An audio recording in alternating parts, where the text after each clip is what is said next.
Bien, buenos días y bienvenidos a todos. Vamos a comenzar este segundo día de catas de esta semana 26, número 26 ya del vino aquí en esta escuela.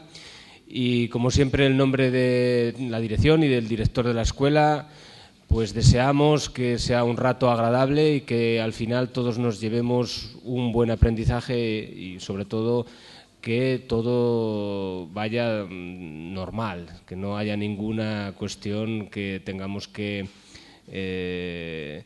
lamentar por ningún tipo de desorden. Ya lo hablaba aquí ahora con la ponente, en este caso, Pilar García Granero, que nos va a acompañar y que ya no es nueva en la casa. Al final son 9 vinos. Cuando llega el sexto, pues todos subimos un poco el diapasón. Esperemos que os acordéis y cuando vayamos por el sexto, pues bajamos un poco el volumen y así todos nos enteraremos un poco mejor. Entonces, dicho esto, a pasarlo bien y sobre todo a aprender del vino, que es lo nuestro. Buenos días a todos, ya martes. Hoy tenemos una cata de jóvenes, rosados y tinto roble. Viene doña Pilar García Granero, que es presidenta del Consejo Regulador de Denominación de Origen Navarra. Quería dar las gracias por venir. Y nada más, quería deciros que me han pedido unos amigos míos, que son de una asociación aquí compañera de la escuela, Materia Activa, que mañana miércoles y el jueves van a hacer un mercadillo de plantas y de plantas aromáticas, plantas decorativas en la puerta. Pues si estáis interesados, pues nada, para colaborar con la gente de aquí. Nada, muchas gracias. Ya le paso la palabra a Pilar. Como diga por tercera vez buenos días, ya me va a entrar la risa. Bueno, muchísimas gracias, antes que nada, por haberme vuelto a invitar. Pablo, Tomás, todos los organizadores. La verdad es que yo os lo dije el año pasado. Para mí una de las grandes satisfacciones es ver tantísima gente joven que tiene ganas de venir a probar vino, a disfrutar, a entender. Va mucho en la línea de lo que estamos intentando como política desde el Consejo Regulador en Navarra. Tenemos muchos detractores, mucha gente que nos dice que estamos chalaos, que cómo podemos estar promoviendo el conocimiento del vino entre los jóvenes con todos los problemas que hay. Bueno, pues yo digo que precisamente el conocimiento del vino es lo que nos hace disfrutar, lo que nos hace conocerlo mucho mejor y que en algún momento dado podamos caer, como ha dicho Tomás. Creo que os lo conté el año pasado, yo estudié en Burdeos y allí cuando bebíamos mucho dice que vais a tener fatiga etílica. Digo siempre, hombre, pues es mucho más elegante decir que tienes fatiga etílica que tienes otro tipo de... Bueno, intentaremos no quedar fatigados, intentaremos llegar en plenitud de formas. Creo que ayer Casia os dio una clase magistral acerca de cómo catar, disfrutar del vino, con lo cual yo hoy voy a ahondar muy poquito en esos conceptos. Yo deciros que antes de meterme en este tremendo follón que es estar de presidenta en una denominación de origen, que de verdad esa maldición china que te dice ojalá te toque vivir tiempos interesantes. Bueno, no sabéis lo interesantes que están siendo estos tiempos. Bueno, pues además de esa, digamos, esa faceta un poquito más administrativa, organizativa, yo lo que he hecho toda mi vida ha sido trabajar en bodegas y dar cursos de formación. Yo fui profesora de industrias fermentativas en la Escuela de Ingeniería Técnica de Villava, luego yo ya tuve 3 años, pero luego sobre todo lo que me he dedicado es a dar curso de formación para gente que se acerca al mundo del vino y luego también he trabajado mucho en la promoción del vino español. He trabajado mucho con el ICEX, me ha tocado dar muchas catas en diferentes partes del mundo y esto tiene una gran cosa y es que ves todo lo que está haciendo todo el mundo y bueno, pues en el mundo del vino estamos viviendo tiempos muy cambiantes. Hace 40 o 50 años alguien tenía un modelo, una bodega que elaboraba reservas y grandes reservas y seguía haciéndolo con el modelo de su abuelo y no había ningún problema, pero en estos momentos esa inmovilidad que antes encontrábamos en el mundo del vino ahora ha desaparecido. Los modelos están cambiando año tras año y el que no se quiera enterar tiene menos futuro que un espía sordo, realmente. Es decir, Antes decías, yo elaboro mi vino porque yo tengo mi uva, porque yo tengo... Y ahora, y bueno, como es mi vino, vendrán a comprármelo. Y ahora lo que nos estamos encontrando es que, no, ahora si queremos realmente vender vino, tenemos que preguntar a la gente qué vino quiere, cómo lo quiere tomar, en qué escenario, cómo quiere las presentaciones, porque desde luego no tiene nada que ver con lo que se hacía antes. Cuando se dice que en España hemos perdido la batalla con la gente joven, que la gente joven no bebe vino, yo digo que muchas veces la culpa la tenemos nosotros, los tenemos los elaboradores, los comunicadores, porque hemos hecho el beber el vino una cosa tan complicada, tan difícil, que si yo cada vez que me voy a un restaurante tengo una persona que me pregunta, ¿conoce usted la diferencia entre la Cabernet y la Merlot? ¿Sabe usted la diferencia entre el roble francés y el americano? Claro, si me van poniendo una serie de trabas, al final lo que digo es póngame una cervecita, que sé que está fresca y que me complica bastante menos la vida. Yo cuando me voy a un restaurante y pido un bogavante, no me hacen un examen sobre las 7 especies de bogavante y luego además me preguntan todas las últimas recetas del bulli de cómo construir un bogavante. Oiga, mire, esto lo tiene que saber usted y usted me tiene que hacer disfrutar del bogavante. Luego, entonces, yo creo que uno de los grandes retos que tenemos la gente que nos metemos en el mundo del vino es comunicar de una forma totalmente diferente. Porque eso de que a los jóvenes no les gusta el vino no es cierto. No tenéis más que iros a Inglaterra o, ¿qué os digo yo?, a Holanda y ver que la gente joven se pide una botella de vino con 5 copas, se lo beben y lo disfrutan. Lo que pasa es que te vas a Estados Unidos y de repente ves con que la botella viene con un tapón pilfer, el tapón de rosca. Aquí a la gente le dices que a tu vino le pones un tapón pilfer, un tapón de rosca, y te dicen, ¡boh!, eso no vale para nada, eso es un horror y tal. Sin embargo, en Estados Unidos, tapón de rosca, qué cómodo. Lo puedo abrir en cualquier sitio, no me hace falta sacacorchos. Y además, si me queda, lo cierro sin que tenga el problema para meter. Y las etiquetas, aquí nos encanta poner los escudos heráldicos, la familia. Allí se ha comprobado que los vinos que tienen un animalito en la etiqueta son muchísimo más populares que los que no tienen un animalito. O sea, que poner una rana, poner una ardilla, poner un choto, poner lo que os dé la gana, resulta que es lo más trendy y lo que más bebe.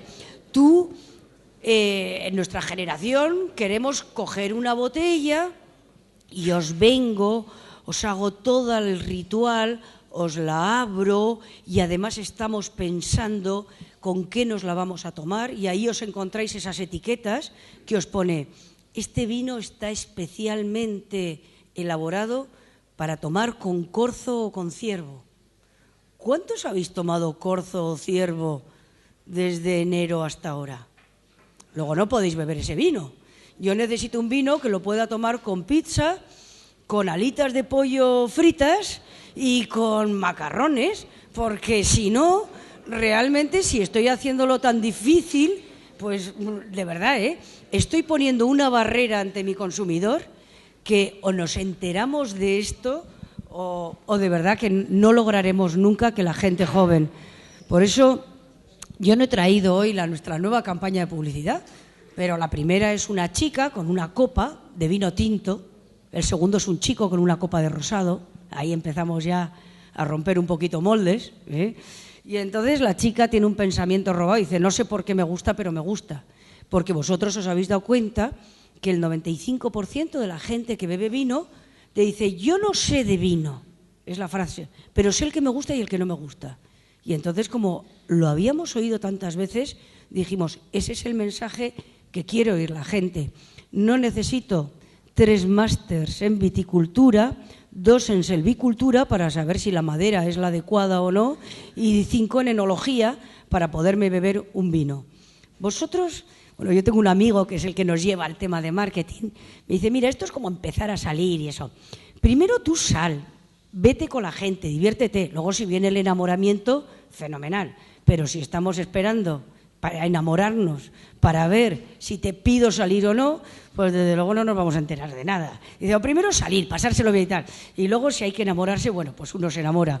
Lo que sí es cierto es que aquí, entre vosotros, estoy con el 5% de chalaos, clarísimamente, que no solamente dice me gusta o no me gusta. Vosotros estáis entre el 5% de chalaos que estáis dispuestos a llegar un poquito más allá y ya no solamente coger el vino y beberoslo, estáis picados por un virus absolutamente venenoso. Ya no cogeréis la copa así, ya la vais a coger así. Y ya no beberéis sin más, de repente veréis que estáis mirando el color, de repente veréis que lo estáis oliendo, de repente veréis que lo estáis relacionando con otros vinos, pero, eso sí, esto tiene un grave inconveniente, y es que vinos espantosos que antes te bebías, ahora dejas de bebértelos, ¿eh? Os vais a volver mucho más exigentes, pero también tiene otra gran ventaja, y es que ante un gran vino vais a tener la capacidad de emocionaros. Y eso, pensar que el vino se elabora para dar placer, y uno de los grandes placeres para un elaborador, ¿sabéis todo el trabajo que hay detrás de una botella de vino? Habéis tenido una conferencia estupenda sobre viticultura de precisión, pero de verdad que elaborar un gran vino es un trabajo, una pasión el que se pone para conseguirlo. Ojo, y el que no lo hace, al final los vinos son vulgares y anodinos, ¿eh? Un gran vino siempre tiene detrás a alguien que ha intentado hacer muy bien las cosas. Y de repente, cuando ves a alguien que se para ante tu vino y que le has dado un poquito de felicidad y ves que está oliendo tu vino y que se le eriza la nuca y que, de verdad que es uno de los momentos más bonitos, ¿eh? Es una sensibilidad, la cata siempre decimos a estos niveles que desarrolla la sensibilidad. Y yo parto de la base de que todos los que estáis aquí sois gente con una capacidad de desarrollo de la sensibilidad, puesto que tenéis ganas de acercaros al vino y verlo de una forma totalmente diferente. Pero eso para el 5% de chalaos que estamos aquí. Y lo que tenemos que hacer es tener en cuenta que este es un efecto de gota de aceite. Vosotros disfrutáis con el vino y el de al lado, que siempre pide una cerveza, dice, ¿y este por qué se está bebiendo un vino? Igual el próximo día agarra y te pide un vino, y cuando venga otro, y entonces es un efecto poquito a poquito, y yo estoy convencida de que no hemos perdido la batalla, ¿eh? Podemos recuperarlo. Muy bien. Vinos jóvenes. Tener en cuenta que hasta hace poco lo que realmente nos interesaba de una carta de vinos era los reservas y los grandes reservas. Y cuando hablabas del vino joven, pues era el vino de cuando estabas a final de mes, tenías la visa con un ataque de pánico metida en el fondo de la cartera, que no había quien la hiciera salir, y decías, no, vino joven porque es el vino barato. Y el vino joven era el vino que no servía para meter en barrica. Entonces, tú cogías, hacías todos tus vinos, ibas catando los depósitos y decías, este tiene estructura, tiene concentración, este irá a barrica. Este está medio apañado y tal, ya lo mezclaré con otro, este también va a barrica.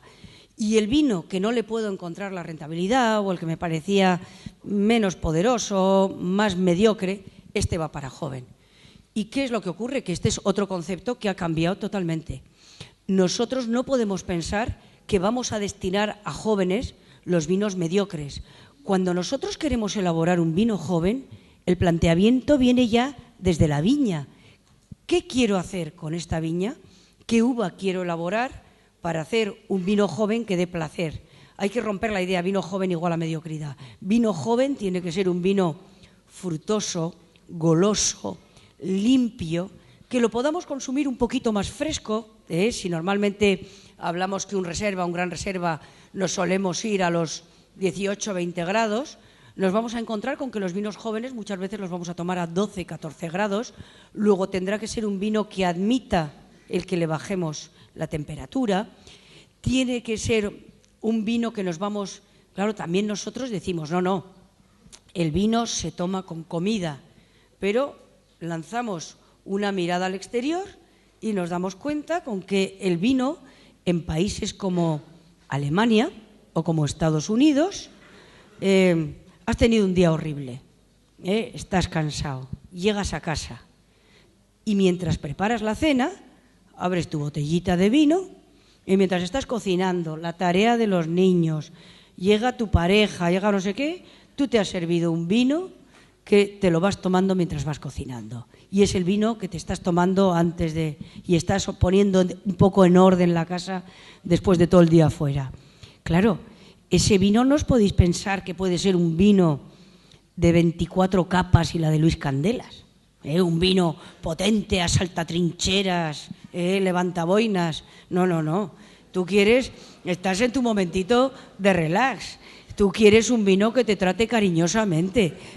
Bastante hemos tenido fuera. Yo quiero un vino que me dé placer, que luego tendré que pensar desde la viña cómo voy a tratar mi uva para yo obtener una uva que luego me vaya a tener, primero, unos taninos bien maduros. ¿Sabéis? Los taninos son esos componentes que provocan en el vino la astringencia. Esto yo digo siempre, que cuando doy un curso en Navarra no tengo ningún problema, porque todo el mundo ha mordido un pacharán, una endrina, en algún momento de su vida, y sabe la sensación de astringencia, es esa sensación de que la saliva ya no lubrica, se cierran las glándulas salivares. Aquí quizá, para los que no habéis tenido la experiencia del pacharán, podéis tener la experiencia de la nuez verde. ¿Os habéis tomado alguna vez una nuez verde? Cuando está todavía con la pielecita, amarga. Bueno, pues vosotros comprenderéis que la tanicidad no es per se un vino que de joven sea tánico, si son taninos de calidad, y los voy a meter en barrica, ya irá teniendo todas sus reacciones de polimerización y el vino se irá suavizando. Pero si yo me voy a tomar ese vino joven, desde luego lo que no voy a hacer es poner un vino color precioso, intenso, negro, aromas intensos, boca como comerme medio kilo de polvorones. Pues lo siento mucho, ese vino no me está invitando a la segunda copa. Y sobre todo tenéis que pensar que todos los que elaboramos vino tenemos una cierta vena de romanticismo y de chaladura, pero esta vena de romanticismo y chaladura luego hay que compensarla con una vena económica. Entonces, ¿cuándo es para mí un auténtico éxito mi vino? Cuando pongo la botella y se acaba entera. Ojo con esos vinos que son ganadores de tropecientos mil puntos Parker y vinos de críticos, son vinos densos, concentrados, pero luego saco la botella y se me queda media botella. Ahí algo no ha funcionado. O sea, yo necesito, el éxito estará en que la gente se me beba la botella y a ser posible que me pida la segunda. Entonces sí que el éxito habrá sido contundente. Luego, si estamos hablando de vinos jóvenes, estamos hablando de vinos que tengan buena fruta. El color, pueden tener una buena intensidad colorante, no tan importante como quizá en vinos que van a estar un tiempo en barrica y luego en botella, pero el aspecto más importante es que sean vinos amables, golosos y que inciten a beberlos. Ese es el concepto. Y cuando se dice que en verano la gente no quiere beber vinos tintos, volvemos a lo mismo.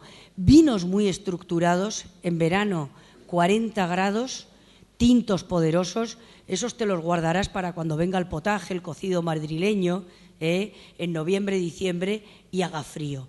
Pero en verano claro que puedes tomar vinos jóvenes, siempre vinos tintos, siempre que sean vinos de carácter más bien frutal y a una temperatura inferior a lo que suele ser lo habitual.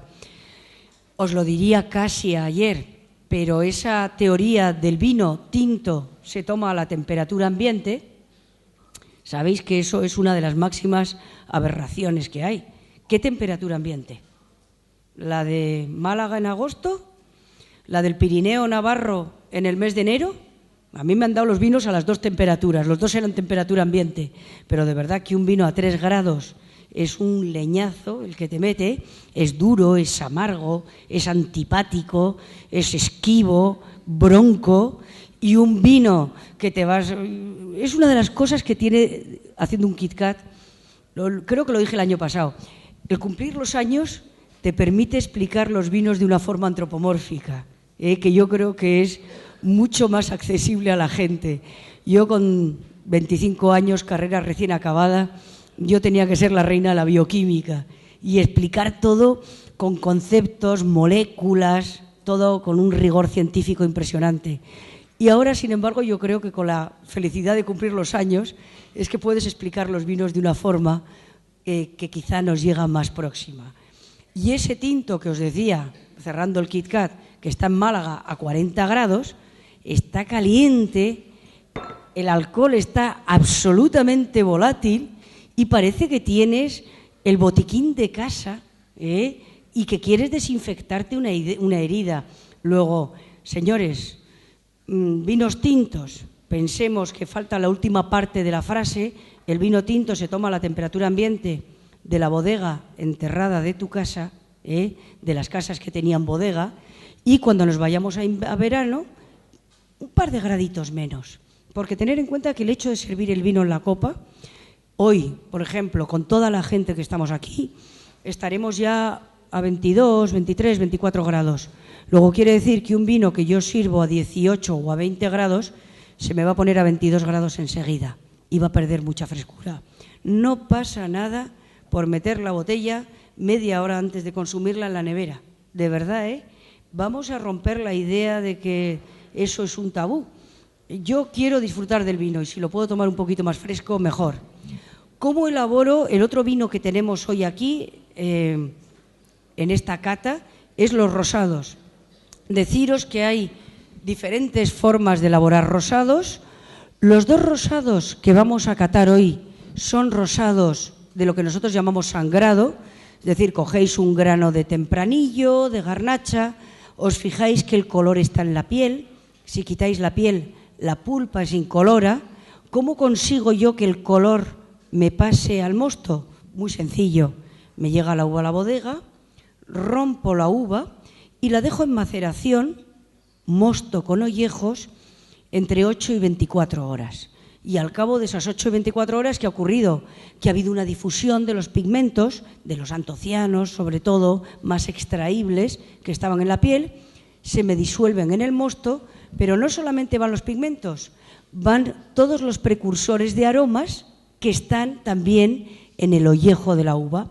Al cabo de esas 8 o 24 horas se separa el depósito, las pieles son menos densas, se me van a la parte de arriba del depósito, el mosto, que es el que tiene el azúcar, el que tiene más densidad, se me va a la parte de abajo del depósito, igual que cuando mezclo aceite y vinagre, el aceite se va arriba, el vinagre se va abajo, y entonces yo abro el depósito por la parte de abajo y saco un chorro de mosto maravilloso, rosa, rico en aromas. De verdad que yo siempre cojo un par de botellitas para mis padres, les encanta llevarte el mosto y luego te lo pones con unos hielos y es el refresco mejor que puede haber, de verdad, os lo recomiendo.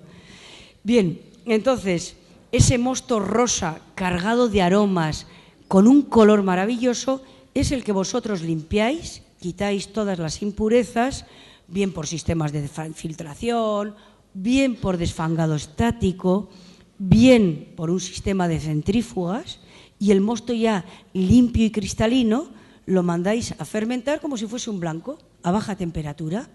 Entonces hacéis una fermentación de pucherico de abuela. La fermentación se puede hacer en olla express, que suba la temperatura, o lo podéis hacer en plan pucherico de la abuela, baja temperatura. Hay veces que le cuesta 15, 20, 30, 40 días acabar de fermentar y lo que obtenéis es un rosado absolutamente cargado de aromas. ¿Por qué los rosados tienen fama de ser vinos de segunda? Porque eso sí, os lo encontráis. Parece que el bebedor de rosado es un bebedor. Muchas veces decían, eso es vino para mujeres, pero lo decían en el aspecto más peyorativo. Y ya si tenía carbónico, azúcar y todo eso, pues dicen, ese es para las mujeres, como si a las mujeres no nos gustasen los tintos y los tintos bien elaborados. No, el problema del rosado es que es un vino tremendamente frágil. Y el rosado es un vino, hoy los que vamos a catar son dos rosados del 2009. Cuando pasamos del 2009 y ya empezamos a beber añadas en estos momentos del 2008, 2007, incunables del 2006... momias carpetobetónicas del 2001, del 2000, claro, os encontráis un vino absolutamente oxidado, que no tiene más que alcohol, que la fruta, si la tiene, está en el baúl de los recuerdos, vinos que huelen a polvo, vinos que huelen a fruta pocha, y entonces, a partir de ese momento, el vino deja de ser muy poco agradable. Por lo tanto, si os vais de vinos, os pido que hagáis una auténtica intifada y que si pedís un rosado, digáis, ¿qué me está sirviendo? ¿Qué me está sirviendo? Y fijaros que sea de la última añada, porque yo no sé aquí en Madrid, pero en Pamplona irte de vinos es realmente caro. Uno de los grandes problemas de por qué la gente joven no bebe vino es porque tú vas a cualquier bar y una copa está a 1,80, 1,90, 2. Bueno, si yo me voy a ir a un sitio y voy a pagar 1,80, primero, quiero una buena copa, voy a pagarlo, quiero un buen servicio y quiero que el vino que me sirvan sea un vino que responda a lo que me puede dar placer. Y en el caso de rosado, salvo los rosados de barrica o otro tipo de rosados, pero que son minoritarios, el rosado que me va a dar placer es un rosado de la última añada. Luego, si vamos a estirarnos el bolsillo, por lo menos quiero que lo que me den esté a la altura de lo que esté pagando. Cuando la gente me dice, ¿cuándo es un vino caro? Yo siempre digo, un vino es caro cuando me da menos placer de lo que he pagado por él. Tomarme en una terracita un día como hoy, en un sitio súper agradable, con el solecito, en una copa bien puesta, un vino 80, ¿es uno caro? No, igual no me lo puedo permitir, con mi presupuesto de estudiante, muy a menudo. Pero yo sé que en cuanto tenga un dinerillo, digo, hoy me voy a ir aquí, que aunque me cobran el vino 2,50, el tratamiento es exquisito y me lo voy a gastar. Aunque tenga que estar no bebiendo vino durante 4 días. ¿Por qué? Porque ese 2,50 que estoy pagando me compensa por todo el placer que me está dando. Y creo que en estos momentos, antes sí que el consumidor de vinos caros pertenecía a una determinada clase social y el consumidor de vinos baratos era el de otra clase social. Pero también la ropa de marca o también la ropa deportiva o el hacer un viaje. Y sin embargo ahora nos encontramos con que la gente es capaz de estar ahorrando todo el año para poder ir a este restaurante y es tu experiencia de una vez al año. Yo creo que somos mucho más exigentes. Nos podemos comprar ropa en un mercadillo, pero muchas veces ahorramos para poder comprarnos una determinada prenda, que no podemos comprarnos más que una, pero la hemos estado guardando. Entonces, de verdad, cuando paguemos, hagamos ese esfuerzo y vayamos y pidamos a un bar y vayamos a pagar ese dinero, lo que sí pido es que de verdad exijáis que el vino esté a la altura de las circunstancias. Eso en cuanto al rosado. Y en cuanto a los tintos que hoy vamos a tener en escena, tenemos 2 tipos de vino. Los vinos que no han pasado por madera y los vinos que han pasado por madera. Los vinos que han pasado por madera es lo que ahora se llama, sin ser crianzas, reservas o grandes reservas, pueden pertenecer a 2 familias, lo que llamamos los tintos roble o los medias crianzas, es decir, los vinos que han tenido una crianza pequeñita, 4 o 5 meses en barrica y que han cogido los aromas del tostadito, de la madera, se han pulido un poquito, pero todavía guardan una fruta exultante. Y luego lo que el año pasado os comenté, que eran los istas, que los istas eran los vinos vanguardistas de bodegas inconformistas, que no quieren poner ni crianza, ni reserva, ni gran reserva en sus etiquetas, que igual el vino ha tenido 14 meses en la barrica y además es una selección y además el ista en cuestión vale 90 euros. Y sin embargo tú vas detrás y no pone más que la añada y la denominación de origen o la bodega. Esos son vinos que dicen, prefiero tener primera marca, segunda marca, tercera marca, que no sacarlo como reserva, gran reserva o crianza. Y creo que incluso pusimos el ejemplo, para los que estuvisteis el año pasado, de un vino emblemático del Priorato, como pueden ser los vinos de Álvaro Palacio, que tiene la Ermita, el Finca d'Ofí, les Terrasses, y ahora tiene otro, el Camins del Priorat, que es el 4º que ha hecho en la familia, completa gama. Estos vinos salen por su marca. y la diferencia de precios es abismal. Pues un ermita puede estar en torno a los 300, 400, 500 euros, un finca d'Ofí puede estar en los 100, 140 y un terraces puede estar en los 30 euros. Pero no quiere decir que uno sea el reserva, otro el crianza y otro el gran reserva. Primera marca, segunda marca, tercera marca. Crianza, reserva y gran reserva son menciones que con el significado que nosotros les damos de un tiempo en barrica y tanto tiempo desde que fue la vendimia, solo se usa en España. Si alguien ve un vino chileno que pone reserva, pues es reservado para él, para su familia, pero desde luego lo que no quiere decir es que han pasado 3 años, de los cuales 12 meses está en barrica como mínimo y el resto en botella. ¿De acuerdo? Bien, dicho esto, vamos a ir empezando la cata. Vamos a empezar por el rosado. Tenemos un montón de vinos estupendos, pero empezamos por un rosado de la variedad Garnacha. Sabéis que la variedad Garnacha es una variedad que en tiempos solo se pensaba que servía para hacer rosados y nadie daba un duro por ella para elaborar tintos. Y sin embargo ahora tenéis denominaciones de origen como Campo de Borja, Cariñena, el mismo Priorato, Navarra, que están haciendo unos tintos de Garnacha impresionantes. Hoy empezamos la cata, rompemos la cata con el vino que nos dio la fama. Temperatura de servicio para un rosado fresco, 6-8 grados, pero ojo, 6-8 grados no quiere decir meterlo en el congelador y cuando tiene un pingüino abrazado y está a 4 bajo cero, sacarlo, porque entonces el vino no va a oler a nada. ¿Qué nos puede indicar si un rosado es de la última cosecha o no es de la última cosecha? Pues el primer aspecto va a ser el color. Un rosado de la última vendimia va a tener siempre un color muy violeta. ¿Por qué?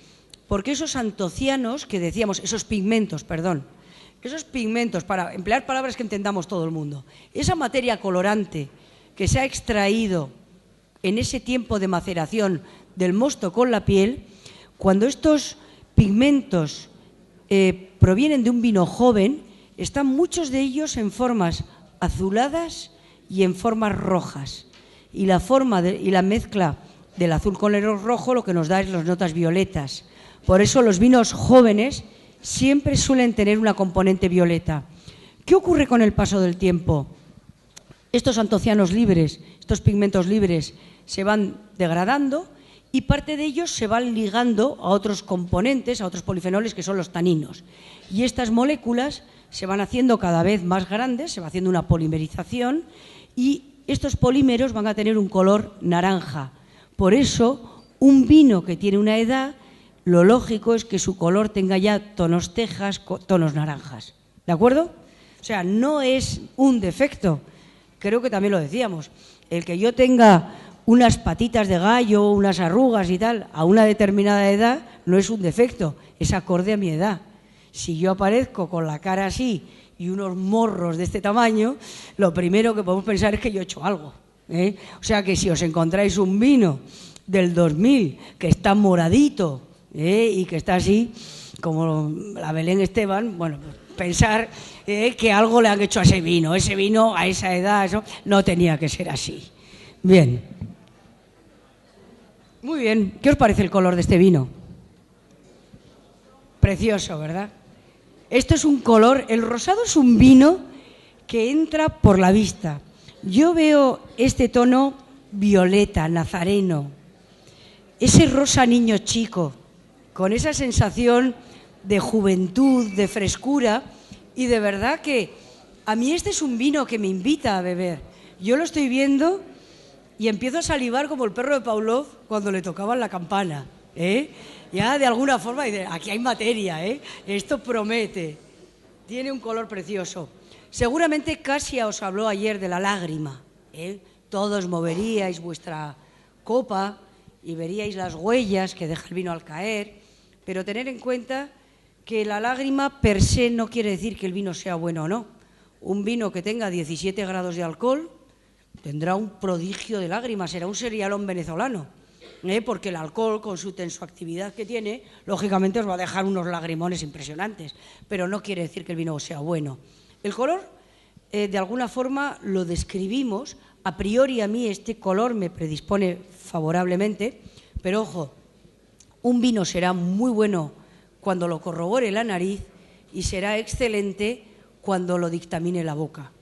Color lo describimos, la nariz ya nos va poniendo realmente en ambiente y la boca es la que nos dice si hay realmente un vino interesante o no. Vino 100% garnacha. Nariz. Qué delicadita es la garnacha. Yo me acuerdo, cuando yo empecé a trabajar hace 25 años en diferentes cooperativas de Navarra, había muchísima garnacha y empezaba alguna bodega a poner Cabernet y a poner Merlot y se insultaban entre los pueblos y se insultaban llamándose garnacheros. Como eres un proscrito, no tienes nada que hacer, ¿no? Y sin embargo, vamos ahora a los mercados americanos y lo que todo el mundo nos está pidiendo es las garnachas. Por eso os digo que estamos en un mundo tremendamente cambiante, ¿no? La garnacha es una variedad delicada, es una variedad que en los rosados da esa nota de fresita de monte, de cereza. Hay veces que tiene también notas florales. ¿Sabéis ahora las peonías? Peonías son como esas flores, como esas rosas, pero que duran muy poco. Dentro de poco las peonías estarán en flor y tiene ese olor a floral. Muy agradable, ¿verdad? Es una sensación de frutita. Huele también a granos de granada. ¿Os gusta? No sé si os gustará echar granitos de granada a la ensalada. A mí me gusta mucho. Si vamos a la boca,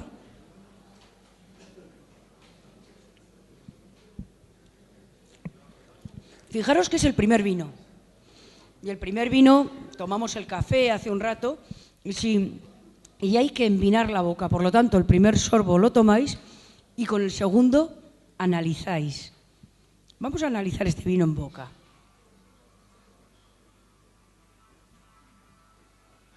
Fijaros en entrada, una sensación dulcecita.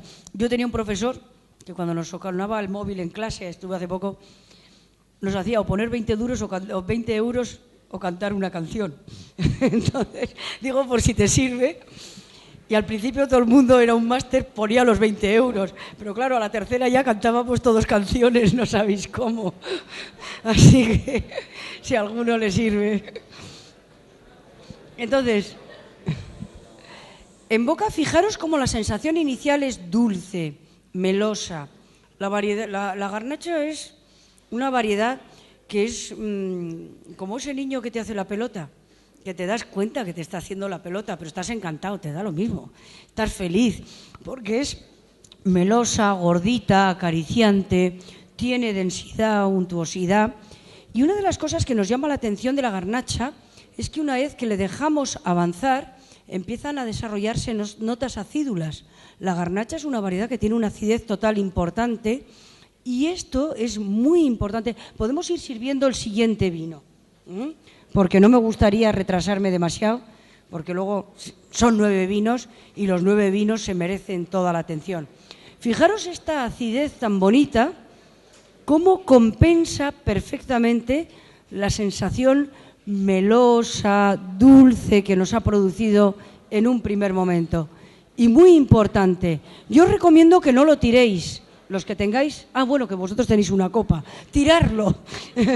No, es que yo como tenía 9, por eso. No, digo porque muchas veces es muy difícil con todos los que estamos tener 9 copas, es una cata muy complicada de organizar, pero los vinos son cambiantes. Y un vino que en un primer momento tenía una paleta aromática, se calienta un poquito, se oxigena, da otra paleta aromática totalmente diferente. Por eso es tan difícil muchas veces hacer la descripción de un vino, porque los vinos son juguetones y les gusta enredar y parece que te sacan una nota y luego te la quitan. Los vinos son muy divertidos en ese sentido. Como no tenemos la posibilidad de ir guardando para comparar, es muy importante que en estos momentos ese reflejo del vino anterior lo archivéis en vuestra memoria por lo menos durante 5 o 10 minutos, y a la hora de seguir catando tengamos elementos para poder comparar y describir un vino con otro. Sí que me gusta decir que la cata descriptiva pura es difícil. Es decir, a vosotros os dan una copa de vino sin deciros nada y os dicen hablarme de este vino y muchas veces cuesta. Mientras cuando tienes diferentes vinos, ahí va, pues este tiene más color, este tiene menos intensidad, este es más dulce, este tiene menos acidez. Parece que se nos simplifica un poquito el hecho de catar. Yo sí que me lo guardo, entonces sí que os iré catando. ¿Qué os parece este vino, este rosado? ¿Verdad que es un vino absolutamente placer? O sea, dentro de esa desmitificación de abrir un vino, porque también hay otro problema. Si mitificamos excesivamente los vinos, pensar que los grandes vinos hay que beberlos dándoles todo el tiempo que necesiten, pero los vinos placer, los vinos directamente abordables, tenemos que poder beberlos en cualquier ocasión. ¿Cuántos de vosotros no habéis visto el amigo que tiene una botella metida en la nevera de cava, de vino blanco? Abres la nevera, la botella te saluda, lleva 3 meses viéndote, y cuando le dices, sois íntimos amigos, la botella y tú, y cuando le dices, pero ¿cuándo vas a abrir esta botella? Y te dice, la guardo para una ocasión. Digo, pero si las ocasiones hay que buscarlas. Por San Queremos, ¿qué tenemos hoy? Pollo, estupendo, este pollo se merece esta botella de vino. Y ya está. ¿Qué tenemos hoy? Filete empanado. Este filete empanado se merece esta botella de vino. Y de verdad que si no, lo tenemos. Entonces, este rosado, como la mayoría de los rosados bien elaborados, veréis el que tenéis ahora que os viene, que es una exquisitez. El rosado que os viene ahora, pues pensar con un plato de pasta. Alguien piensa, pasta tomamos todos. Yo creo que con macarrones con tomate o espaguetis con tomate, en un piso de estudiantes, viene a ser 2 o 3 veces por semana. Yo creo que es la media. Bueno, no sabéis cómo están los macarrones con tomate con rosado. Es impresionante de bueno. Pero ojo, si ponéis unas alitas picantes, unas alitas de pollo picantes, con un rosado, están riquísimas. Cuando hemos hecho catas en Inglaterra con cocina oriental, todo el mundo nos ha dicho qué bien van los rosados con la cocina oriental, que muchas veces es muy especiadita, porque igual que nosotros, por mucho que nos digan hacer una comida con sake o con cerveza caliente, por mucho que sea muy típico del país, no nos entra, por mucho que estemos con comida oriental, lo que sí tenemos que pensar son vinos que tengan una complementariedad con esa comida. Pensar siempre en un rosado, con una pizza que tiene una anchoa y tiene además queso y tiene jamón y tiene... ¿Qué le pones a una anchoa, a una pizza que tiene todo eso? Un rosado. Y como tenga un poquito de verdura. Fijaros en el vino que tenéis ahora, el rosado. ¿Qué podéis decirme en el color respecto al anterior? ¿Hay alguna diferencia? Más intenso de color, ¿verdad? Aquí estáis viendo un vino que está casi a caballo entre un rosado y un tinto joven. Muy bonito, limpio, brillante. Fijaros los morados, el color tan luminoso que tiene este vino. Precioso. Nariz. ¿Qué diferencia hay con el anterior? Este huele a chucherías, este huele a palotes, a caramelos blandos, masticables. Este huele un poquito a esas mermeladas de fresa, a ese culí de fresa que pones muchas veces en determinadas tartas, helados. Por cierto, facilísimo de hacer, Compráis un helado cualquiera, cogéis en la batidora fresas, un poquito de limón y un poquito de azúcar y quedáis como unos reyes. Hacéis rápidamente una creación gastronómica. A mí me encanta la cocina, me apasiona. Pues huele un poquito a ese culí de fresas que podéis hacer en casa, súper sencillo. Esas fresas que ya no tienen pase para ponerlas solas. De verdad que tienen otra segunda oportunidad con este tipo de cosas. Muy rico, ¿verdad? Limpio, directo. ¿Y la boca?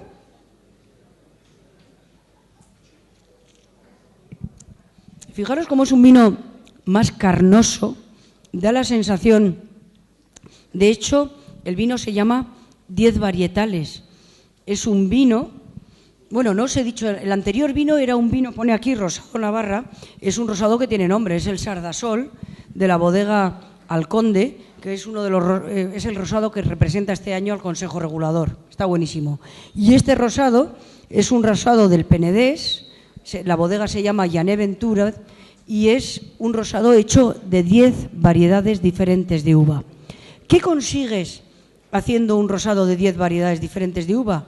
Quitar un poquito de cada depósito, concentrar los tintos y hacer unos tintos más estructurados.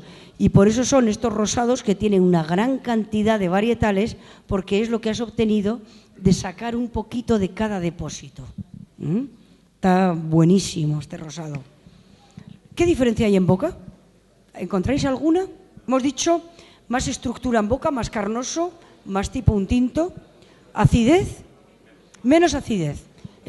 Aquí estamos viendo variedades, pues me han comentado que tiene Samsó, que tiene Oud de Llebre, que es la Tempranillo, que tiene Merlot, es decir, tiene una serie de variedades que tienen menos acidez.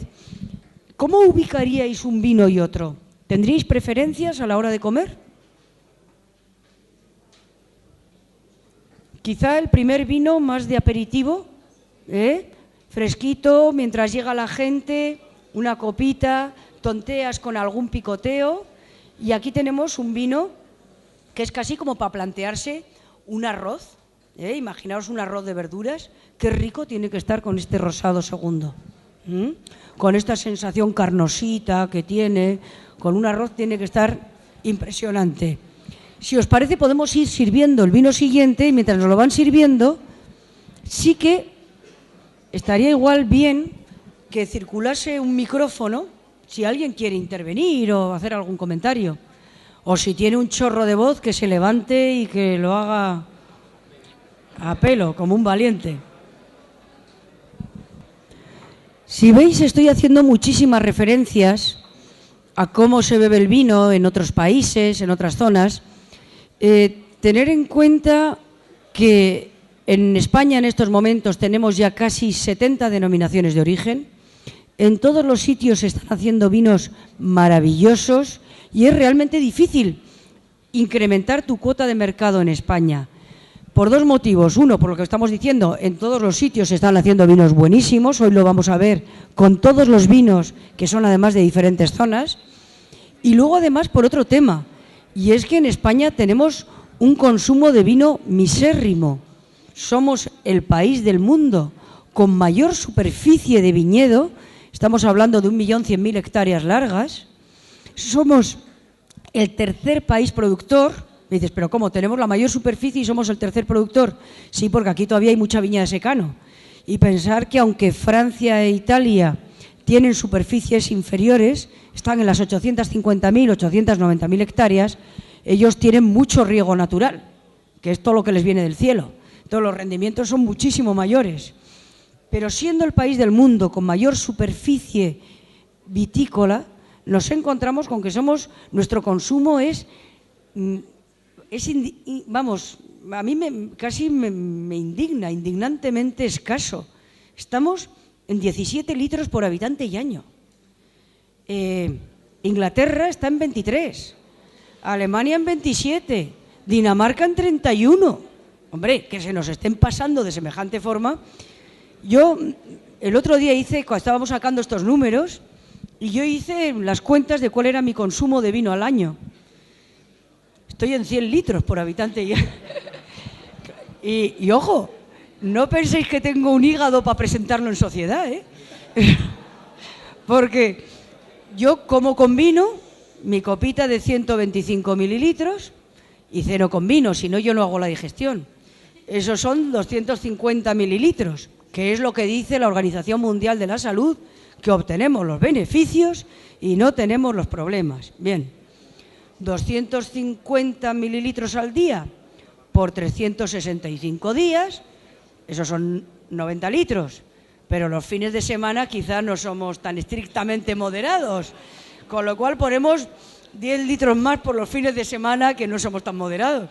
Pues yo lo siento. Yo estuve una vez en una conferencia de un médico que me dijo que yo tenía un serio problema con el alcoholismo. Bueno, no sé si tendré un serio problema con el alcoholismo, pero de verdad que el consumo que tenemos en estos momentos en España es un consumo que no es acorde ni a nuestra tradición ni a calidad de nuestros vinos. Y yo os digo que yo soy donante de sangre, de plasma, me hacen análisis todos los meses y todas las veces me dicen, ¡qué sangre tan buena! Y yo le digo, ¿y la alegría que le van a dar al que se la pongan? Eso sí que no se lo... Así que, de verdad, que desde aquí invito a la gente a que no solamente tome el vino, ese vinito de fin de semana, que se lo tome con la comida, que está demostrado, y por un país que además no es productor, como es Dinamarca, que realmente la calidad de vida, la baja de problemas de enfermedades cardiovasculares y la menor incidencia de Alzheimer entre la gente que bebe vino, sobre todo vino tinto, y el que no lo hace, yo desde luego pienso, me gustaría llegar a los 90, 100 años, pero en plenas condiciones y bebiendo vino. Así que sí que os invito a que volváis a poner el vino en vuestra dieta, la copita de vino, que además de que vamos a hacer de que todos vosotros podáis tener trabajo a futuro, todos los que estáis estudiando ingenierías, agrícolas, agrónomos, todos los que estáis en industriales, podréis vender máquinas, dejaremos de dejar todos nuestros campo yeco, es una pena, se está arrancando la viña y no hay cultivo de reemplazo. Desde el punto de vista medioambiental estamos haciendo una atrocidad, estamos promoviendo la erosión como no se ha hecho nunca. Luego pensar que el hecho de tomaros una copita de vino no solamente es bueno para vosotros, es bueno para muchos de nosotros.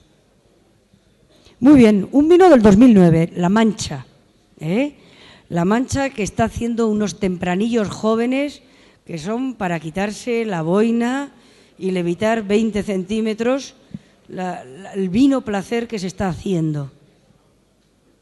No hay más que verlo, ese color moradito, ese color paso de Semana Santa nazareno, un vino de esos que te da ganas de cantarle una saeta, le veis ahí todo el color precioso, joven. En nariz es lo que decíamos, es un vino que huele a uva, es un vino que huele realmente a la juventud. Si os ha tocado meteros en una bodega, iros a visitar bodegas, los técnicos y los enólogos suelen ser muy reacios, pero siempre tendréis un amigo que se dejará enredar y se dejará liar, y ver cómo entra la uva, cómo se descuban los depósitos, cómo huele. Hay un mundo de aromas maravilloso en una bodega en vendimias. Encontráis esas notas de regaliz, tempranillo, van muchas veces muy unidos. Y si vais a la boca,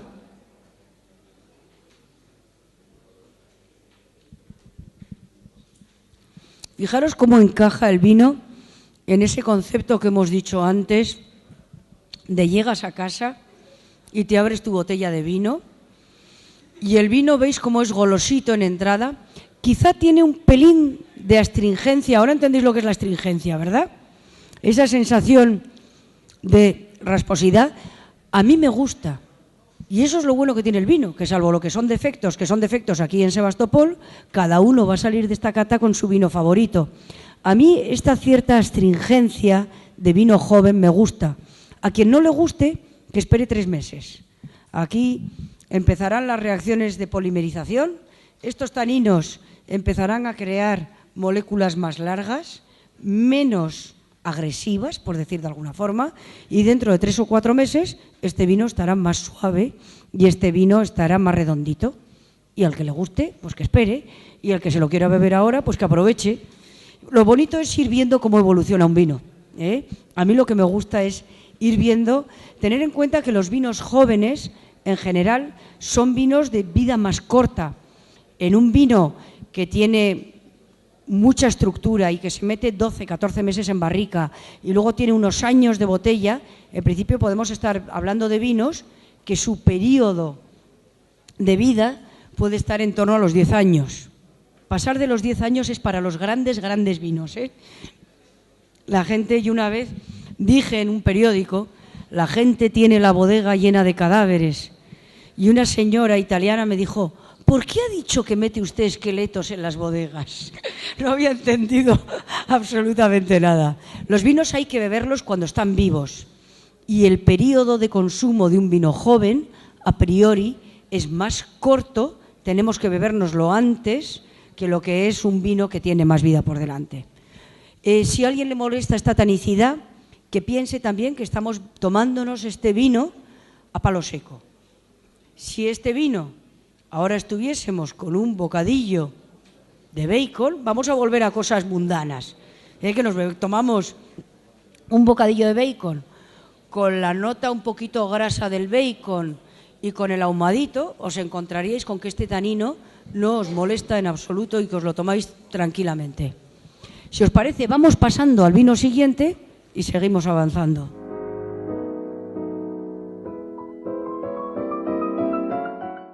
El vino siguiente, Julio Herrero, Tempranillo, 2008, Vinos de Madrid. Deciros que este es un vino que proviene de viticultura ecológica. La viticultura ecológica, muchas veces la gente piensa que son 4 chalaos que van vestidos de naranja, con el molinillo de oraciones, cantando Hare Krishna por los viñedos, ¿no? Yo estoy muy vinculada a la viticultura ecológica. Todo lo último que he trabajado ha sido con bodegas que trabajaban en ecológico, y cuando la gente me dice eso ya es bueno, porque eso lo encontramos muchas veces, la gente piensa que los vinos ecológicos son vinos oxidados, vinos que no tienen finura, que no tienen elegancia. Tener en cuenta que la viticultura ecológica es la que hacían nuestros abuelos. Es decir, ¿qué abono se usaba? Si había que usar alguno. Fiemo, compost, nada de abonos minerales. Herbicidas, herbicidas no, laboreo, no se puede, o dejamos cubierta vegetal. Y a la hora de controlar las plagas, azufre, cobre, esos son nuestras armas. ¿Qué ocurre entonces? Pues que para yo trabajar, es como si yo fuese un médico y que solo recomendase aspirinas. Pues realmente para poder trabajar necesito viña muy sana, y para tener viña muy sana me tengo que ir a bajas producciones, me tengo que irme a terrenos que estén muy bien oreados, porque si no, yo no puedo luchar contra las enfermedades con productos tan inocuos como son el cobre y el azufre.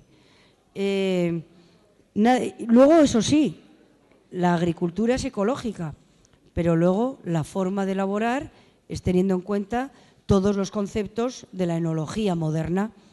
Por lo tanto, un vino de viticultura ecológica es un vino que proviene normalmente de viñedos muy bien cuidados, de bajas producciones, en los cuales se tiene un gran respeto por el medio ambiente y en los que te encuentras pues en determinadas filas un nido de pájaros y en otro una mariquita, y frente a una agricultura un poquito Rambo que se dio por utilizar hace 15, 20 años, pues la verdad, ahora va todo el mundo más al tema de la agricultura integrada, pero yo cuando empecé a trabajar había auténticos Rambos de la fitopatología que no dejaban ni a San Pedro vivo, vamos. Bonito color, qué intensidad, qué densidad. Fijaros además cómo el vino mantiene esos violáceos. El vino es un 2008 y está exultantemente joven. Es un vino que presenta una frescura, un brillo. Y me dice la gente, ¿y por esto puedes saber que es viticultura ecológica? No.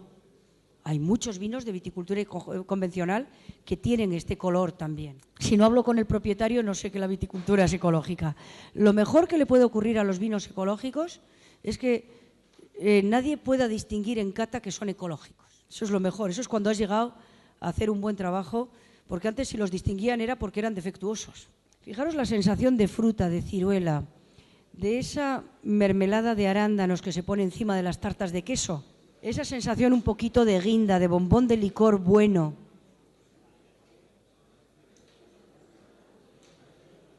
Si vais a la boca,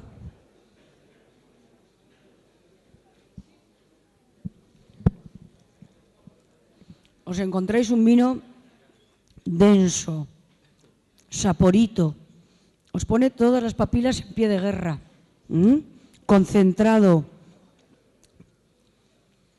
Un vino tremendamente persistente. Os explicó ayer Casia lo que era la persistencia. El recuerdo, ese fantasmilla que se queda dando vueltas después que has tragado el vino y que sigue aportándote los aromas. Es lo que llamamos un vino largo. Este es un vino largo, estructurado, jugoso, lleno de savia. Son de los vinos que crean afición.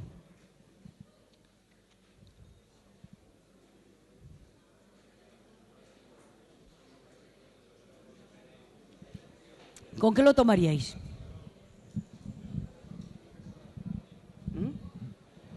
¿Con qué? ¿Con qué se os ocurre que se puede tomar este? Un tinto joven, frutal, con estructura, sabroso. Yo estos vinos digo que son grandes vinos de barbacoa en verano. Un poquito frescos y pensar ahora unas chuletillas, pensar unas pancetas, estamos hablando de hacer una pequeña oda al colesterol, porque estoy hablando pancetas, costillas, tal. ¿Sabéis estos vinos con esta acidez tan bonita, con este tanino tan bien planteado, cómo limpian y cómo te preparan para el siguiente bocado? Y claro, siempre decimos que en una cata, ya veis, esto parece una condena, la estamos haciendo a pan y agua. Pero sí es verdad, parece que estamos aquí haciendo un gran vino. Todos los vinos deben catarse 10 minutos antes de empezar a comer. Y tenéis que poder describirlo y analizarlo. Pero después de esos 10 minutos de gloria, el vino tiene que ser un gran compañero de la gastronomía. Y si no es así, pues tendremos esos vinos. Hay vinos que son absolutamente imposibles de encontrarles un compañero de viaje y esos vinos los tomaremos solos. Pero a mí una de las grandes cosas que me gusta entre la armonía de un plato y un vino es cuando se respetan y se potencian y le hace crecer el uno al otro. Y de verdad que este vino, con este ambiente festivo, estáis divertidos, estáis con amigos, estáis con ese momento lúdico, de verdad que aquí habría una simbiosis y un potenciarse. Esto volvemos un poquito a las relaciones de pareja, ¿no? Lo que no puede ser es que uno sea el mandón y el otro desaparezca. Aquí siempre tenemos que buscar que los dos salgan reforzados y crecidos de esa relación. Y este vino, por ejemplo, con eso que os estoy hablando, sería un vino maravilloso, de disfrutar muchísimo. Pero bajarle un poco la temperatura, aunque os digan que el vino no se enfría y todas esas cosas, ponerlo a 14 grados y ya veréis cómo lo vais a disfrutar. Muy bien. Presidente, que vamos un poquito... Sí. Muy bien, pues aceleramos. Tiramos el vino y tenemos que... Tenemos rápidamente, pero rápidamente tenemos... Son las 2:30. Como el ponente anterior no está, y una persona encantadora, le puedo echar la culpa a él, le digo que ha salido tarde y que... Pero sí que es cierto, nos quedan 5 vinos y deberíamos salir antes de las 3. A ver si lo logramos. Lo que pasa es que a mí el catar un vino sin ponerle en su contexto, sin decir todo lo que hay detrás de él, pues muchas veces me da mucha pena, porque perdemos parte de lo que es su encanto, ¿no? Lo que lo envuelve.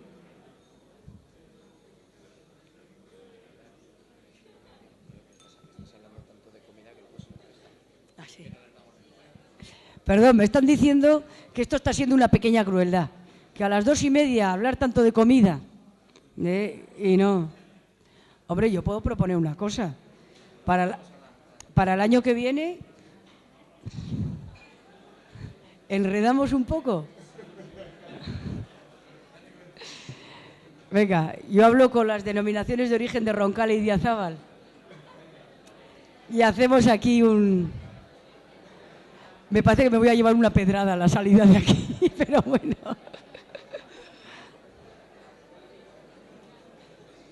Muy bien. Nos vamos a otra zona, totalmente diferente. Esto es lo bueno que tiene el vino.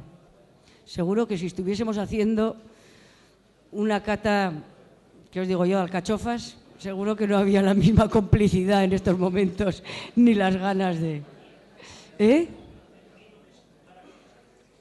El vino que se toma con las alcachofas. ¿Te acuerdas del pasapalabra? Tema. Es muy complicado, ¿eh? Lo de las alcachofas es para libro. Pero he encontrado alguna cosa. He encontrado. Bien, nos vamos a Utiel Requena. Es decir, veis que estamos haciendo un periplo precioso. Nos vamos a Utiel Requena, estamos en Valencia. Una de las cosas maravillosas, lo que os decía, grandes vinos, vinos riquísimos en todas partes.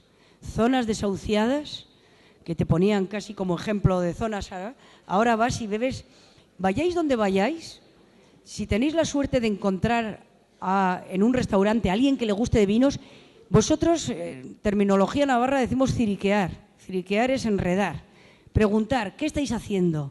¿Qué estáis elaborando? ¿Qué están haciendo vuestros bodegueros? Porque yo, con todo mi respeto, irme a una zona productora de vinos y pedir un vino de otro sitio, yo lo que quiero siempre es ¿qué estáis haciendo aquí?, ¿no? Y me encanta, disfruto. Nos vamos a Utiel Requena. Fijaros, un vino de tempranillo, madurado en barrica. ¿Se le nota la madera? ¿Qué tipo? ¿Por qué creéis que este vino tiene madera? Tostados. ¿Qué otra nota encontráis muy clara? Vainilla. La vainilla, que proviene del roble americano, suele tener muchos aromas que nos recuerda a la vainilla. Y luego tiene otra nota. ¿Os gusta el bourbon? ¿Habéis probado el bourbon, el whisky americano? Esto es, fijaros cómo huele, olerlo, ¿No os huele un poquito a bourbon? Esto es la whisky lactona, una molécula que suele tener mucho el roble americano. Y este vino, bueno, he metido un palabra. Yo me había prometido a mí misma que no os iba a decir palabras, pero esto es la whisky lactona, que tiene estas notas que a mí me recuerdan mucho al bourbon. ¿Tiene fruta este vino? Sí, tiene una compota, un melocotón al vino, tiene una sensación así, cambia mucho del vino anterior. ¿Y en boca cómo es este vino?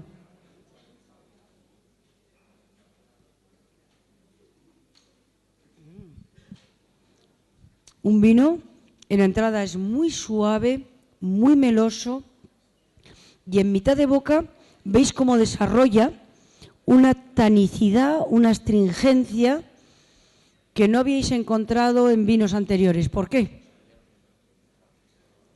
De la madera, efectivamente.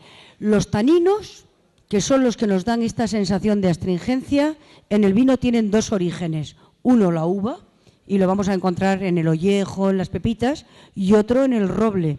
Y en este vino lo que estamos encontrando es que ese contacto con el roble ha dotado al vino de esa sensación rugosita, muy agradable. ¿Con qué lo tomaríamos? Pensar, siempre que haya tanino y rugosidad, pensar que tiene que haber proteína. Proteína con el tanino se desnaturalizan. Luego aquí ya nos está pidiendo chichi, clarísimamente. Eso. Aquí hay que pensar ya carne, un asadito. Si es que, de verdad, perdón un momento. Perdón un momento. No, definitivamente a mí no me vuelven a llamar. Porque la intifada la vamos a tener aquí, no en el restaurante. No, pensar en algo meloso, pensar en un guiso. Nosotros, por ejemplo, En Navarra tenemos mucho manitas de cerdo, cosas que tengan gelatina. Pensar en unos morros, en unos callos, pensar en platos en un rabo de toro, algo que tiene una cierta gelatina, iría estupendamente con este vino. ¿De acuerdo? Lo tiramos y pasamos al siguiente. Y hacemos una cata de callos virtual, mientras tanto. Seguimos avanzando. Y nos vamos a un vino de la tierra de Castilla. ¿Sabéis? Dentro de la ley del 2003, los vinos españoles están segmentados en vinos, que era lo que antes se llamaba vinos de mesa. Luego tenéis vinos de la tierra, que son donde ya tenéis una indicación geográfica. Luego tendríamos, el siguiente paso sería las denominaciones de origen. Y luego tenemos los vinos de pago, los vinos que proceden de un único viñedo, y el que tiene la mención pago es el viñedo, no la bodega realmente. Hay gente que piensa que los vinos de la tierra son segundones, que son denominaciones de origen de quiero y no puedo, y no es cierto. Los vinos de la tierra, encontráis vinos de la tierra maravillosos que, bien porque están en una zona donde no hay denominación de origen, o bien porque quieren elaborar vinos no ajustándose al patrón de la denominación de origen, no están en ella. Entonces, quiero decir, no asociéis vinos de la tierra con vinos segundones, que uno se lleva grandes sorpresas. ¿Habéis oído hablar de Mauro? Mauro es un vino de la tierra de Castilla y León, está en Tudela de Duero, está al lado de Ribera de Duero, y tiene un vino como es el Terreus Pago de la Cueva Baja, que es uno de mis novios declarado, y es un vino impresionante, ojo, 140 euros, el vino de la tierra. O sea, que no asociéis vino de la tierra a picos y rebuses de lo que queda por ahí. Quizá hemos estado con vinos de la variedad Tempranillo, Cencibel, Ul de Yebre, como le queráis llamar. Hemos estado con un rosado monovarietal, hemos estado con un rosado garnacha. Ahora ya lo que vamos a hacer es entrar en otro tinto de media crianza, pero que ya es un ensamblado. Sabéis que siempre se dice la palabra cupaje. Esto es un cupaje de Cabernet y de Merlot. A mí la palabra, soy rara, pero la palabra cupaje no me gusta porque viene en francés, la palabra es coupage. Coupage es coupé, cortar los vinos. Y el coupage siempre se hacía con vinos baratos. Cuando eran vinos nobles, lo que se llamaba era de un assemblage, de un ensamblado. Por eso yo, cuando estamos con variedades nobles, buenas bodegas, me gusta mucho más hablar de he ensamblado estas variedades que he cupajeado, que eso es un palabro, he cupajeado estas variedades.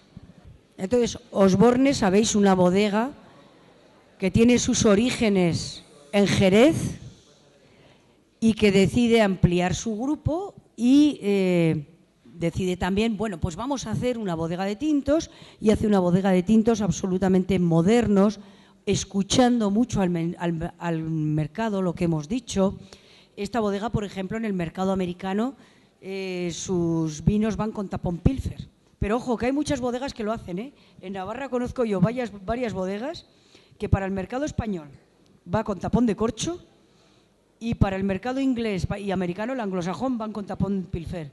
O alguien como, por ejemplo, Torres con el Viña Esmeralda, el mercado europeo va con corcho, el mercado americano va con Pilfer. Es mucho de percepción. Muy bien. Entonces, ¿qué os parece este vino? Primero, el color. ¿Me podéis decir algo del color? Más evolucionado. Ya no es morado, ya tiene un tono un poquito más pardo. ¿Esto es malo o bueno? Es acorde a su edad, es un 2007. No es ni malo ni bueno, es lo suyo. Muy bien. Entonces es un vino que vemos que tiene un poquito más de evolución. La nariz es deliciosa. Fijaros qué bien ensamblado tiene el roble, cómo ha quedado aupando la fruta de este vino. No tiene nada de protagonismo. Tiene unas notas especiaditas, un poquito que nos puede recordar a clavo, a pimienta.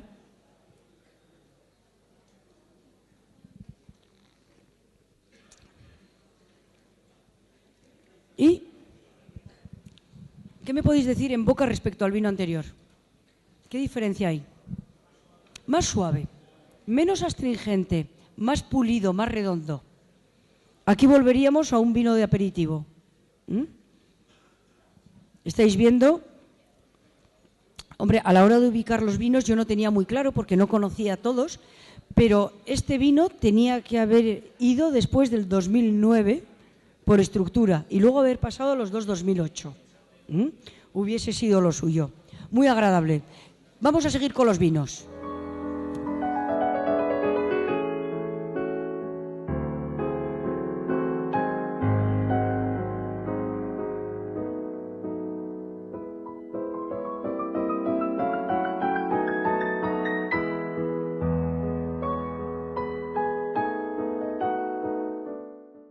Volvemos a Navarra, Y volvemos a Navarra, estamos con el Viña Zorzal Graciano. Deciros que la Graciano es una variedad absolutamente minoritaria, es una variedad de ciclo muy largo y que al viticultor no le gusta nada, porque le cuesta mucho madurar. Y claro, hay veces que se te pone a llover a finales de septiembre, a primeros de octubre, y la uva no está madura. Dicen que Graciano viene de Graciano, gracias no, Aunque también hay otros dichos que dicen la Graciano ni la tires ni la des, que del vino gracia es. De hecho, en estos momentos, los grandes vinos de Rioja, muchos de ellos, y parte de grandes vinos de Navarra, llevan Graciano. O sea, que es una variedad que al viticultor no le gusta, pero al bodeguero le gusta mucho. La Graciano es una variedad que tiene mucho color, mucha estructura, mucha acidez, mucho de todo. Este vino es un Graciano 100%. Veis que es un Graciano del 2008 y que está hecho un chaval. Este vino lo han metido en barrica y parece que me han metido a mí en vez de al vino.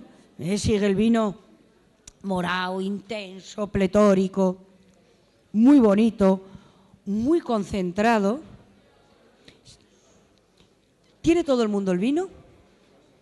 Pasamos a la nariz. ¿A qué huele esto?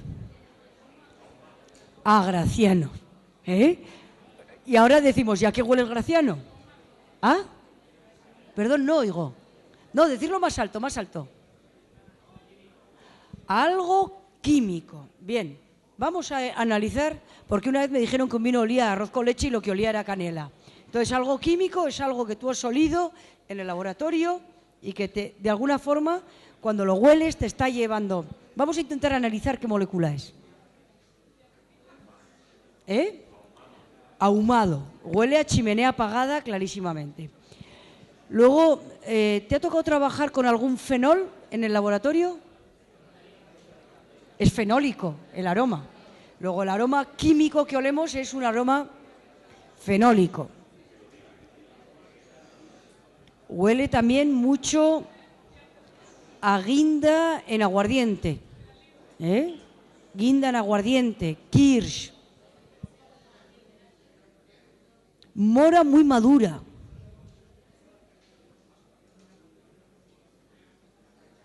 Yogur con tropezones de frutas negras. ¿Sabéis? No el de aromas, el que tiene cachos. Moras, casís. Sí, porque los yogures de aromas son más sintéticos. El yogur de tropezones suele tener más. Y si vamos a la boca,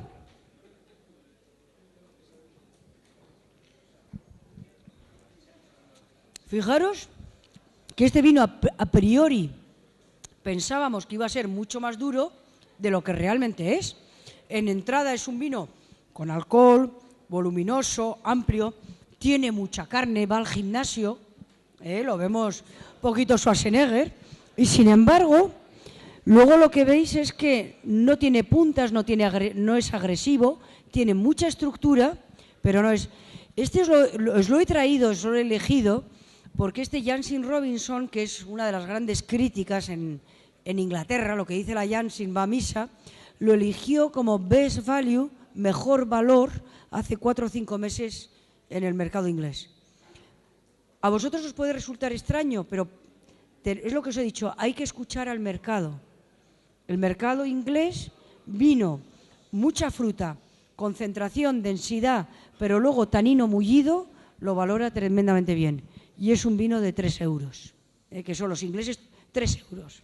Los ingleses todavía lo valoran mucho más, porque claro, hay veces que encuentras vinos muy densos, pero dices, precio 15 euros. Dices, pues ya se me ha hundido todo. Fijaros, concentración, densidad. Otra de las cosas que están valorando mucho los mercados internacionales en estos momentos son variedades autóctonas. O sea, buscan tempranillos, garnachas, gracianos, mazuelos, bobales, mencías, monastrell. O sea que, aunque tengáis un vino que sea tempranillo cabernet, vosotros, para el mercado de exportación, decir que es tempranillo, que si no os volverán locos. Muy bien, entonces habéis visto un Graciano 2008 de poderío, de estructura, de densidad. Pasamos al vino Mundo Yuntero ecológico, tempranillo 2007, roble. El tema de que un vino sea de producción ecológica, hoy por hoy aquí en España no se le está dando mucha importancia y sin embargo las bodegas que están trabajando en viticultura ecológica para la exportación hoy por hoy tienen un plus. Es decir, mercados tan complicados como está siendo el mercado del norte de Europa, Noruega, Dinamarca, Alemania, se ha paralizado mucho las importaciones de vino español, pero los vinos ecológicos tienen un nicho de mercado donde el precio no está tan destrozado como en otros vinos. Bueno.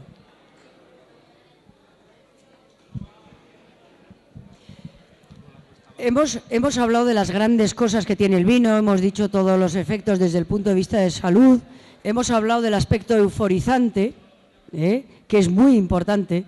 ¿Os habéis dado cuenta esas veces que os reunís una serie de gente, no te conoces de nada, y con el segundo vino empieza a fluir la conversación? Es una de las cosas que está. Y no os olvidéis de la función eupéptica. El vino ayuda a hacer la digestión. Hombre, si alguien tiene acidez y está todo el día con el Almax y el omeprazol, pues no será el caso, ¿no?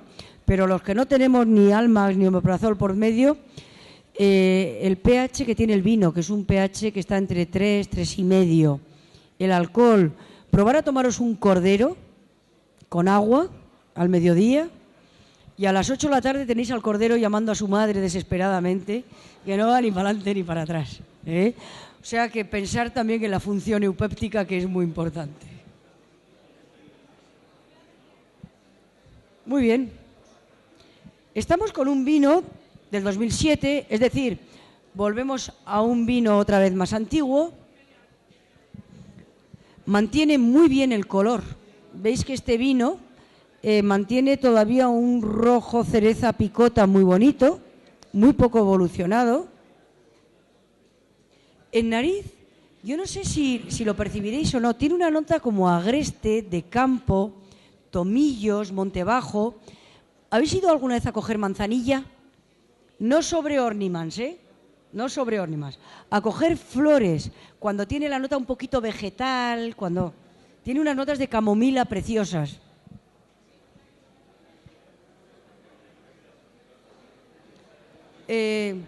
¿Os ha tocado tocar lavanda espliego?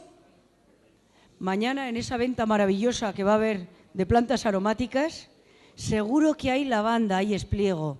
Compraros una macetita, coger una hoja entre los dedos y oler. Y os traerá un recuerdo de infancia, de cuando nos ponían la colonia de... ¿Os acordáis? La colonia aquella que mi madre la compraba de litro y nos ponía así... Y era siempre una colonia muy fresquita, era una colonia de lavanda. Pues fijaros cómo de repente este vino retrotrae a la infancia, a esa colonia de lavanda fresquita. Y si vamos a la boca,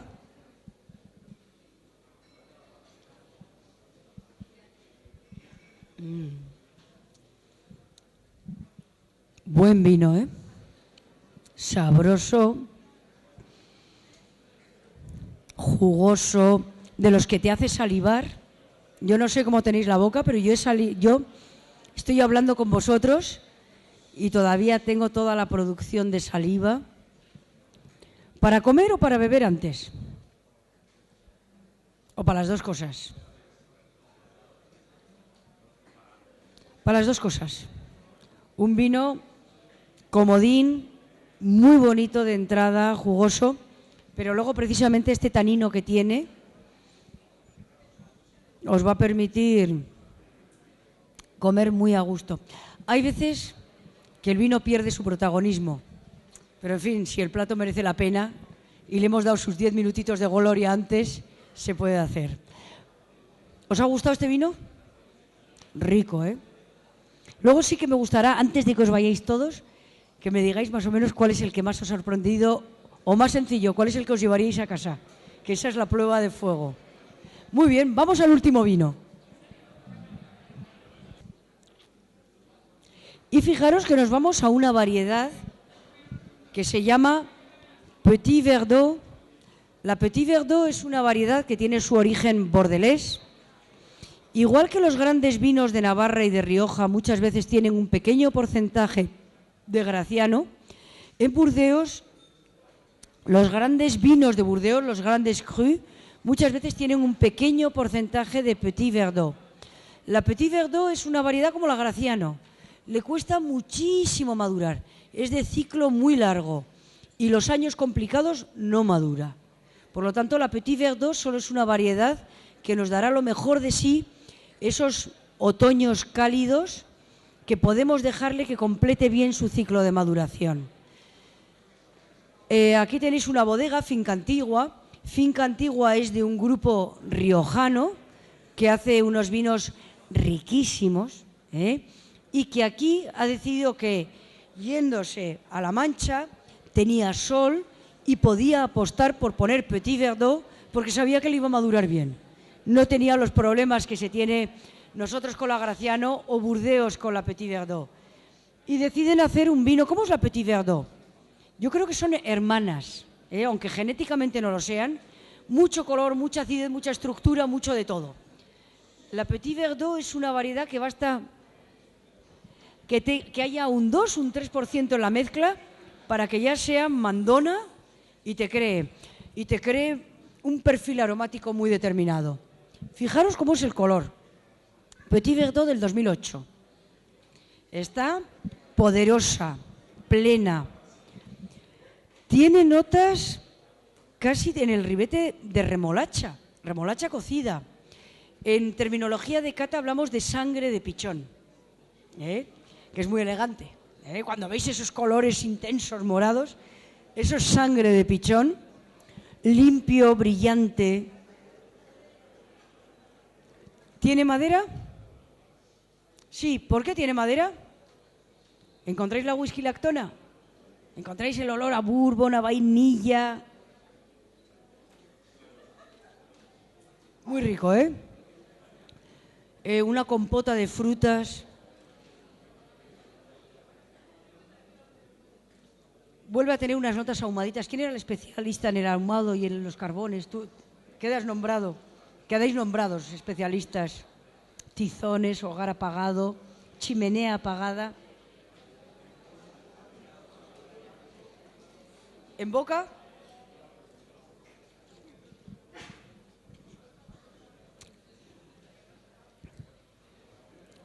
Corresponde al perfil que hemos hablado de la Petit Verdot, ¿verdad? Es un vino masticable, denso, de cuchillo y tenedor. Con una acidez notable. ¿Veis la acidez que tiene después? Muy importante porque este vino tiene 13,5 grados y esta acidez hace que salga con mucha frescura. ¿Para comer o para aperitivo? Comer. Y volvemos a la chichi. A la chichi, o volvemos otra vez a esos potajes de alubias rojas con todos los sacramentos, el tocinico, la morcilla. Aquí se puede hacer una oda al cerdo también. Bueno, 3 y 2 minutos. Casi lo he conseguido. Muchísimas gracias, de verdad. Habéis visto toda la riqueza que hay en los vinos jóvenes.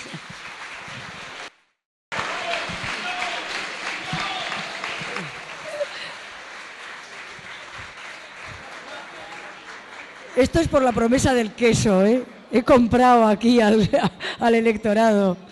No, muchísimas gracias de verdad y que sepáis que a mí me toca mucho en estos momentos salir, y esta es una de las catas que cuando me dicen, han llamado los de la Carrasca, yo digo, me apunto, ¿eh? Otras mando a otros banderilleros, pero a esta me vengo yo siempre porque disfruto muchísimo con vosotros. Muchísimas gracias y hasta el año que viene.